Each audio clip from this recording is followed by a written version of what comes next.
How to offer on a house. Well, in today's video, I'm going to help explain those ideas. So stay tuned and let's get started. How's your offer? How did you get that offer set up in the purchase contract? And what kind of market is it? Well, in today's video, I'm going to talk about the 7 ideas that'll help get you your offer accepted. Let's dive in right now. Tip number 1. The planning starts months before. That's right, months before. You need to decide whether you're renting or if you're a homeowner, and are you going to need to sell? If you're going to need to sell, maybe you need to prepare that home for on the market and spruce it up and get it ready. So if you're planning to purchase a new home, maybe you're upsizing, downsizing, moving out of state, it's really hard to tell, but you know those answers. And you want to start at least 6 months ahead of time. So if you're planning to sell your home before you purchase another one, make sure you get with your realtor, get a strategy, get a plan in place so you know what the timeline is. And is this a seller's market? Will your home be sold in 15 days? Well, you need to know those ideas, because if it's also a seller's market and it's very competitive, it may take you a while to get an offer accepted. So those are some ideas you need to know ahead of time and not at the last minute. Tip number 2, are you using a real estate agent or a realtor? Well, if you are, the best thing to do is to at least interview 3 real estate agents ahead of time, and maybe you got a referral. You want to also add that referral to your list and interview them one at a time, decide which one works best with you, and there's basically key questions you need to ask them, like how long have they been in business? How many transactions do they do a year? And are they local? Do they know the local market? Because that's important. If you're relocating to a town and you don't know anything about it, you're going to want the realtor's advice and recommendations. So go through your list and see which real estate agent fits you the best, and then decide from there. Hey, stay to the end of the video today, because I have some things to share. If you're a buyer and want to get my buyer checklist, hit the description below, follow the link, and get my buyer checklist. The last question you want to ask a real estate agent is, are you a buyer's real estate agent? Are you a listing agent? Well, believe it or not, there's both. There's a buyer's agent and a seller's agent. But if you have a buyer's agent that's all they do, and they're not really that up to date on listings and how to stage your home, professional photos, you really want a listing agent who's going to take care of all of that for you. Tip number 3. If you're not using a real estate agent and you're by yourself, who has your best interest and who's going to help you on that purchase agreement called the purchase contract? And who's going to make the negotiations with the sale? And if you have any legal advice, now who do you reach out to? An attorney? Of course. But if you're not using an agent, nobody has your best interest. It's all you. If you go out, find a house that has a listing agent, and the listing agent says, hey, I'll help you. And that's called a dual agency. In California, we're allowed to do a dual agency. So you just want to make sure, even in that situation, that the dual agency realtor has your best interest, called a fiduciary relationship. So you just want to make sure that you're protected and you have the best on your side. Okay, tip number 4 has actually 2 parts to it. Number 1, you need to have a budget, right? So you need to start with a budget, and you need to decide how much can you afford? How much are you going to search for a home? What is your monthly payment?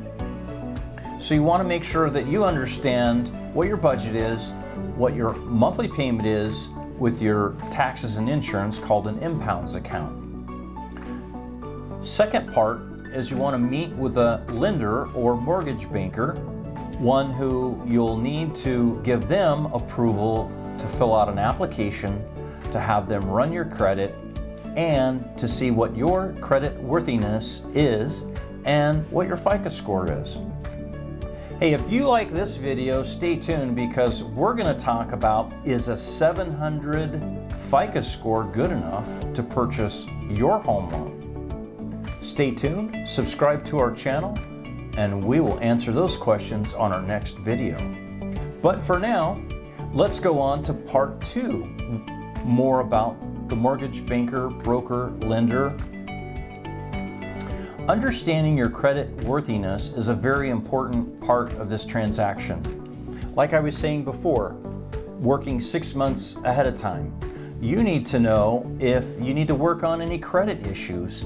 Is there any derogatory credits, bankruptcies, charge-offs, student loans, any of those kinds of things, or maybe you just had a late payment. One late payment will drop your score tremendously.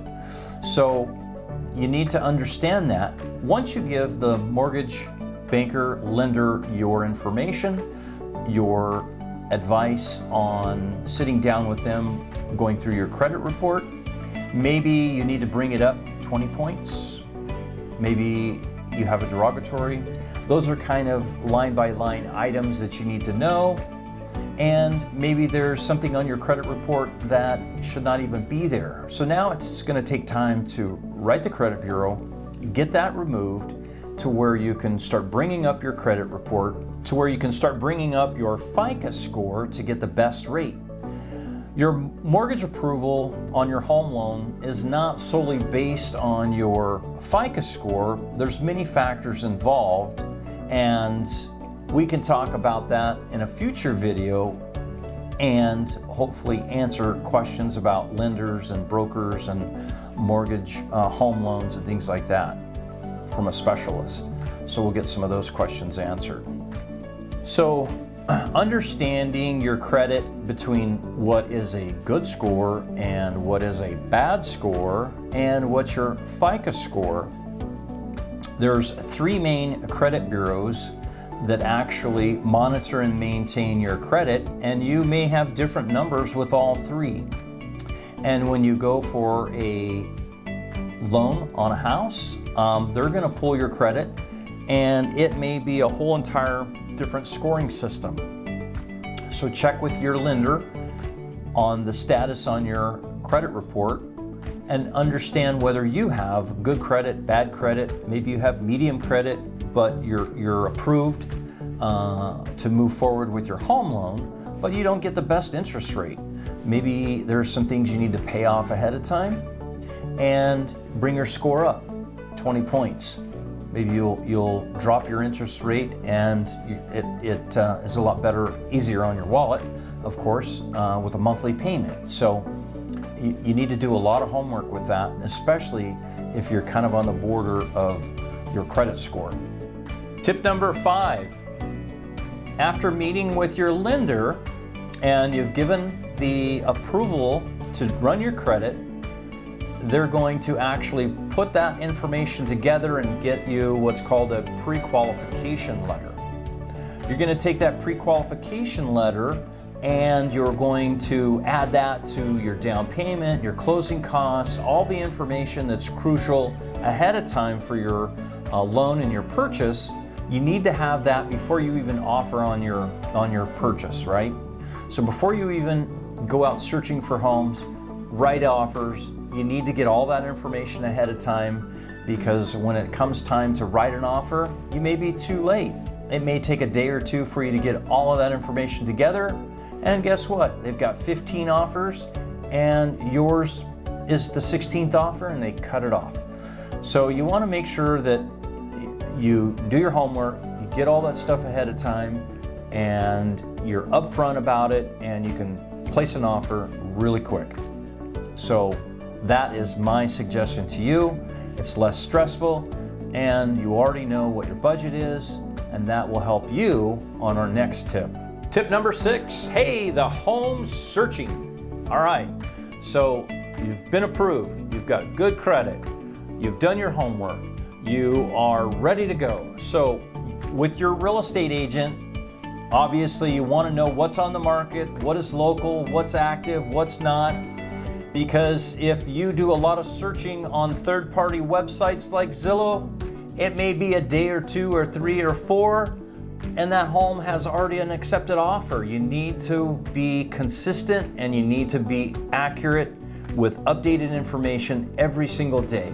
So that's why it's important to work with a real estate agent who understands the market, who understands the multiple listing service, and who can get those active listings right off this very same day, because they may call you and say, hey, this just hit the market, we need to go look at it right now, because it matches all of your criteria, the area you want, the schools, and it is a very lovely home. So those are the ideas that you need to be prepared for when you start searching for a property. You don't want to let 1 minute go by, because that might be the right property for you and your family to get that showing done, get the offer in that exact day.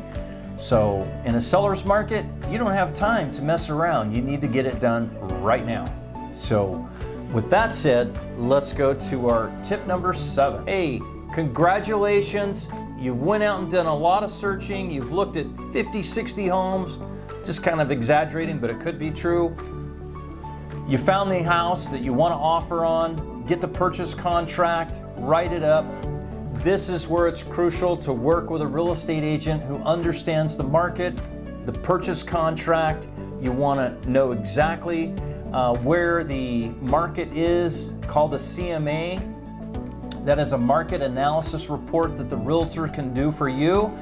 Knowing right out of the gate, you know exactly what to purchase on the house. You want to know the closing date. You want to put down your deposit amount.